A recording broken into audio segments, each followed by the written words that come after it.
Nous sommes le dimanche 12 mars 2023. Mesdames et messieurs, bonsoir et bienvenue dans cette nouvelle édition de Journal.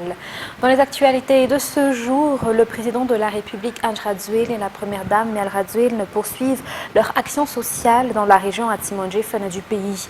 Aujourd'hui, le couple présidentiel a été au stade de Maître Kir à Andaboul et dans la commune d'Ankilauk pour être au chevet des victimes du passage du cyclone Freddy. Le chef de l'État et son épouse ont apporté des aides qui impactent directement dans la vie quotidienne des habitants. Un geste qui prouve que le président André Rajoelina est toujours aux côtés de la population d'Atimondjefana dans les moments difficiles. Reportage de Mervoulat Svehan et Andorra Zajaïbe. La population d'Atimondjefana et le président André Rajoelina se donnent la main dans les moments difficiles. Après le passage du cyclone Freddy, l'État n'a cessé d'apporter des aides d'urgence aux habitants de cette localité. Actuellement, c'est le chef de l'État en personne et son épouse qui viennent apporter leur aide à ces sinistrés. Le président de la République n'oublie pas également les projets de développement mis en place par l'État dans la région Atimondjefana, laquelle bénéficie également d'infrastructures de santé, d'éducation, ainsi que celles pour la promotion des jeunes et du sport. Outre les aides apportées pour pallier les conséquences du passage du cyclone Freddy, le couple présidentiel a apporté des ustensiles de cuisine et des kits solaires à la population. Divers matériels ont été également octroyés aux collectivités territoriales décentralisées pour apporter le développement, faciliter et accélérer leur activité. Toutes les communes de la région Atimondjefana ont reçu des motos, les districts des ambulances et des camions-bennes pour ramasser les déchets. Après le sud du pays, partant à présent vers le nord, les travaux de réhabilitation des points noirs sur la route nationale numéro 4 débuteront le 20 mars, surtout ceux au niveau de la ville de Maïvatanan, selon le ministre des Travaux publics qui est venu constater l'état de cette route nationale cette fin de semaine. Tous les travaux d'urgence des routes nationales devront être achevés cette année, notamment les RN2, RN4, RN6 et RN7, selon toujours les explications dans ce reportage.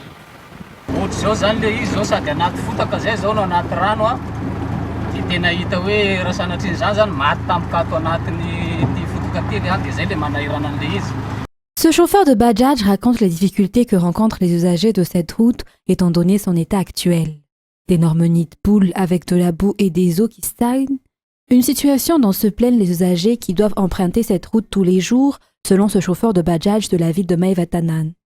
Les risques de coupure ne sont pas à écarter si les réhabilitations ne sont pas effectuées selon les explications.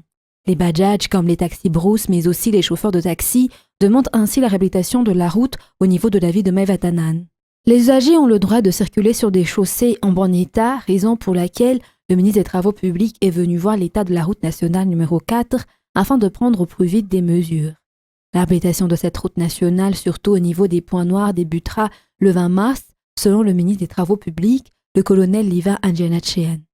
Les travaux d'urgence seront également initiés au niveau des routes nationales 2, 6 et 7, des travaux qui se feront selon les normes. Le ministère sera très strict concernant le contrôle qualité, souligne le ministre. Pour cette RN4, les travaux sont financés par la Banque mondiale à travers le programme CERC ou composante d'intervention d'urgence et de contingente. Le ministre appelle à tous les usagers à respecter les mesures prises durant la réhabilitation des routes. Parmi les réhabilitations figurent également celles des rues de la capitale. Dans la page fait divers de ce soir, une embarcation clandestine transportant à son bord 47 personnes a fait naufrage aujourd'hui, 12 mars 2023, aux environs de Nousfal, au nord-est de Madagascar. Cette embarcation aurait eu pour destination l'île de Mayotte. Selon les informations recueillies auprès de la population locale ce matin, les autorités auraient retrouvé des rescapés vivants et d'autres corps sans vie. La Marine nationale va dépêcher sur la zone la vedette Akio du détachement naval de Nousbé pour renforcer la recherche et le sauvetage aux côtés de la population civile, selon toujours les informations. Les informations seront communiquées dans les prochaines éditions de Viva Événement. Dans les informations de ce jour également, la requête relative à l'empêchement définitif du président de la République initiée par le Haut Conseil pour la défense de la démocratie et l'état de droit ou HCDDED a été jugée irrecevable par par la Haute Cour constitutionnelle. La HCC a tranché vendredi dernier sur cette requête qui a pour fond de porter plainte contre le président de la République car ce dernier n'aurait pas respecté l'article 49 de la Constitution. Selon la décision de la HCC, la déclaration de la présidente de l'Assemblée nationale le 8 décembre dernier affirmant que la motion de censure des députés n'est pas recevable et conforme à la Constitution. Et la grande famille de la Commission électorale nationale indépendante ou CENI a remis 5 millions d'ariars au Bureau national de la gestion des risques et des catastrophes en fin de semaine en guise de contribution aux aides pour les victimes des catastrophes naturelles. La répartition de cette aide est du ressort du BNGRC selon le président de la CENI qui a profité de l'occasion pour encourager les employés du BNGRC mais aussi pour les sinistrés de la Grande Île. La CENI a offert un certificat. La BNGRC a offert un certificat à la CENI pour marquer sa reconnaissance.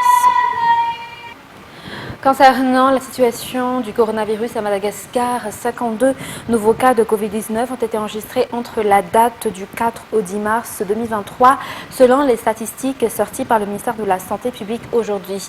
Aucun décès ni cas de forme grave de la maladie n'a été enregistré durant ces dates. Concernant la répartition des cas au niveau des régions, Vaknakar enregistre le plus grand nombre de cas, soit 28 cas entre cette date du 4 au 10 mars dernier. 21 cas pour Analama et un cas chacun pour les régions Atsnanan, Alochamangour et Menabe. Dans la page culturelle de ce soir, le premier casting du concours de chant La Voix d'Or pour la capitale a pris fin aujourd'hui. Un concours organisé par Viva. 200 candidats sur les plus de 1000 participants passeront à la prochaine étape. Cette année, l'émission de concours de chant La Voix d'Or est divisée en deux catégories, la catégorie de 8 à 12 ans et la catégorie de plus de 13 ans. Les détails avec Radraman Anzatov et Kevin Ravunerson. Deuxième jour du premier casting pour les participants du concours de chant La Voix d'Or 7e édition pour aujourd'hui pour Antananarivo. Comme hier, le casting se tient ici au studio de l'Arena Ivanch. Les participants font face à 3 juges durant ce concours organisé par Viva. Cette année, le concours de chant La Voix d'Or est divisé en deux catégories. La catégorie de 8 à 12 ans et la catégorie de plus de 13 ans. Cette jeune fille, par exemple, a concouru pour la deuxième catégorie de plus de 13 ans. Elle est passée à la prochaine étape du concours.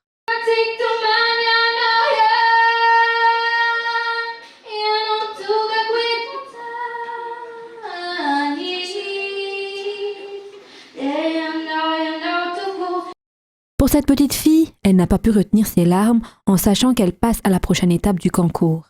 Elle est dans la catégorie de 8 à 12 ans. C'est la deuxième fois qu'elle participe au concours de La Voix d'Or. Pour cette saison, elle est passée à l'étape suivante.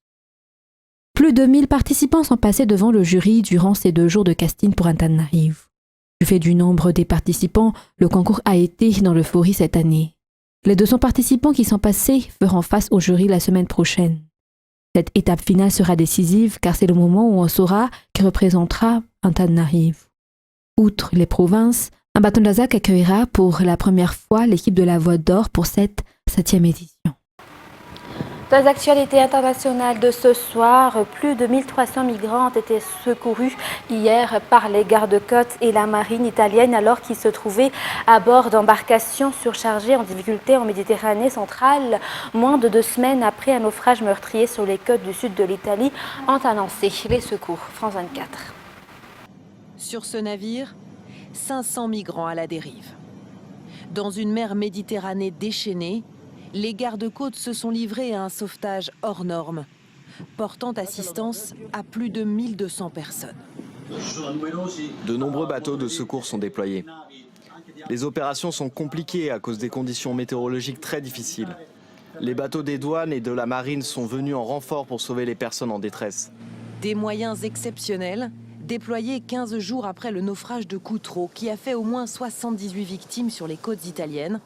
Un choc qui a provoqué polémiques et manifestations sur le manque de réactivité des secours. Route migratoire la plus dangereuse au monde, la mer Méditerranée est pourtant quotidiennement empruntée par les migrants pour rejoindre l'Europe et les sauvetages y sont toujours plus périlleux. Les enfants, sortez les enfants! Un nombre de traversées qui s'accélère à l'approche du printemps et avec l'amélioration théorique des conditions de navigation. Mais cette année, la route est bien plus empruntée, avec 3 fois plus de traversées que l'an dernier à la même époque. Les débarquements sont quotidiens sur tout le sud italien, à Lampedusa en Sicile, en Calabre ou encore dans les Pouilles, ici le port de Brindisi. En ce moment, nous faisons face à un flux constant de personnes. Des personnes qui fuient la Libye et la Tunisie. La plupart des naufragés seront ensuite hébergés temporairement dans des centres dédiés. Depuis 3 jours, celui de l'île de Lampedusa est totalement saturé, avec 5000 personnes accueillies pour seulement 400 places. Et le Sénat français, dominé par la droite, a adopté hier samedi, tard dans la soirée, le projet de réforme des retraites sur 195 voix pour et 112 contre après 10 jours de débat houleux. Le texte va poursuivre son parcours législatif lors d'une semaine décisive avec un vote crucial probablement jeudi à l'Assemblée nationale. France 24. C'est la mesure phare de cette réforme. Le recul de l'âge de départ à la retraite qui passe de 62 à 64 ans. Elle est aussi la mesure la plus décriée, celle qui mobilise des millions de personnes contre elle depuis 2 mois. Samedi soir, les sénateurs ont également acté la création d'un CDI senior afin d'exonérer de cotisations familiales les employeurs des personnes de plus de 60 ans. Une idée des Républicains et qui ne fait pas l'unanimité au sein de la majorité.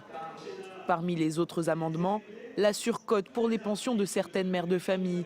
Une mesure chiffrée à 300 millions d'euros et défendue par le gouvernement. Au Sénat, nous avons travaillé avec tous les groupes qui le souhaitaient. Et il y a un certain nombre d'amendements, de modifications que souhaitait le groupe des Républicains, auxquels nous avons accédé. Sur les mères de famille, je l'ai dit, sur la question de la lutte contre la fraude, sur la prise en compte du travail des seniors. Et nous allons continuer à discuter avec un objectif, c'est qu'il y ait une majorité dans les 2 chambres. Alors, quelles sont les prochaines étapes ? D'abord, cette réforme des retraites sera discutée en commission mixte paritaire ce mercredi, jour de grande mobilisation contre ce texte dans toute la France. Puis elle retournera au Sénat et enfin à l'Assemblée jeudi pour un possible vote définitif. Mais s'il n'y a pas de majorité, le gouvernement pourrait alors recourir au 49.3 qui permet une adoption du texte sans vote. L'exécutif s'exposerait alors au risque d'une motion de censure. Et les Ukrainiens se préparent aujourd'hui à une contre-offensive qui, selon eux, ne devrait pas tarder dans la région de Bakhmout, une ville de l'est de l'Ukraine, que les forces russes tentent de prendre depuis l'été au prix de lourdes pertes. France 24 toujours.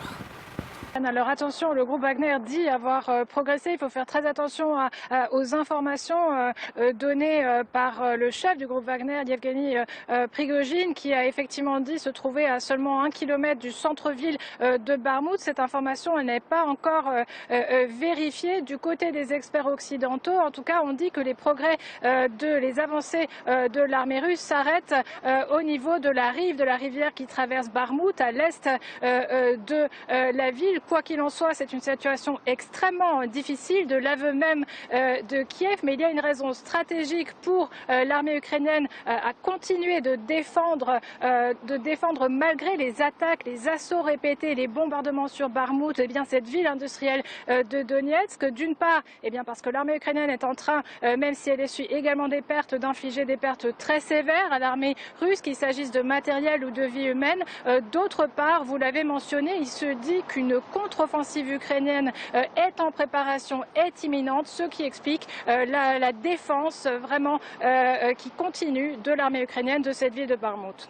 Tout à fait, ça a été une semaine extrêmement difficile pour les Ukrainiens en raison notamment de cette mort. Il y a eu 2 morts qui ont vraiment touché les Ukrainiens. La première, c'était cette vidéo filmée d'une exécution sommaire d'un prisonnier de guerre par les soldats russes. La deuxième, vous l'avez évoqué, c'est la mort de Dmytro Kotyubailo, dit Da Vinci, c'est son nom de guerre, 27 ans seulement, dont 9 passés dans l'armée qu'il avait rejoint à l'âge de 18 ans seulement. Il avait été décoré du titre de héros de l'Ukraine en 2021. Il est mort à Bakhmout cette semaine. Il a été enterré avec les honneurs. Il y a eu une cérémonie derrière moi dans cette cathédrale de Saint-Michael avant que des milliers de personnes se joignent à une procession pour lui rendre hommage sur Maïdan. C'est dire à quel point sa mort a marqué ici, a peiné ici. C'est le sentiment en fait de toute une génération de jeunes Ukrainiens qui ont grandi avec cette guerre et un sentiment de profonde injustice devant ces milliers de jeunesses volées, finalement cette jeunesse que symbolisait Dmytro Kotsioubailo. Mesdames et messieurs, c'est la fin de ce journal. Nous vous remercions de votre fidélité. Sur ce, très bonne continuation et très bonne suite de programme sur Viva. Au revoir.